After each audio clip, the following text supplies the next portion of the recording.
তারা প্রমাণ করলেন হাসিনা খারাপ কিন্তু হাসিনার নীতি ভালো। গণমাধ্যমে নিজের বক্তব্য ভুলভাবে উপস্থাপন করা হয়েছে জানিয়ে সাংবাদিকদের প্রতি তীব্র অসন্তোষ প্রকাশ করেছেন জামায়াতে ইসলামীর আমির ও বিরোধী দলীয় নেতা ডাক্তার শফিকুর রহমান। বৃহস্পতিবার রাতে সামাজিক যোগাযোগ মাধ্যমে দেওয়া এক বার্তার মাধ্যমে তিনি এই ক্ষোভ জানান। সেই সাথে এ ধরনের সাংবাদিকতাকে নির্লজ্জ হলুদ সাংবাদিকতা হিসেবেও অভিহিত করেন জামায়াত আমির। ডাক্তার শফিকুর রহমানের পোস্ট থেকে জানা যায়, বৃহস্পতিবার জাতীয় সংসদের অধিবেশন শেষে প্রেস ব্রিফিংয়ে তিনি বলেছিলেন, শেখ হাসিনা যে নীতি অনুসরণ করে ফ্যাসিবাদ কায়েম করেছিল, বিএনপিও একই নীতি অনুসরণ করে অগ্রসর হচ্ছে। তাহলে কি তারা প্রমাণ করতে চায় শেখ হাসিনা খারাপ, তার নীতি ভালো? ইন্টারিম গভর্নমেন্ট যে অধ্যাদেশ জারি করেছিল সেখানে কার্যত নির্বাহী বিভাগের কোনো প্রভাব ছিল না। তারা আগেরটাই ফিরে গিয়ে তারা প্রমাণ করলেন হাসিনা খারাপ কিন্তু হাসিনার নীতি ভালো।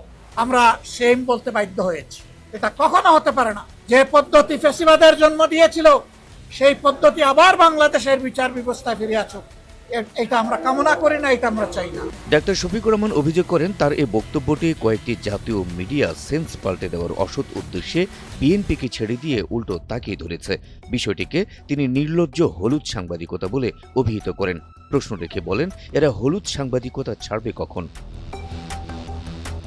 এদিকে সাংবাদিকদের উপর অসন্তোষ প্রকাশ করা জামায়াত আমিরের পোস্টের পর নানা মন্তব্যে ঝড় তোলেন নেটিজেনরা।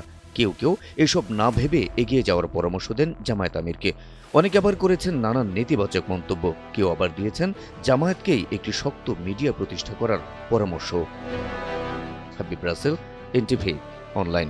বিচার বিভাগের নিয়োগ যদি নির্বাহী বিভাগের কর্তৃত্বের ভিতরে থাকে তাহলে বিচার বিভাগে এই ধরনের দুর্ঘটনা ঘটতেই থাকবে এবং জনগণ ন্যায় বিচার থেকে বঞ্চিত হবেন।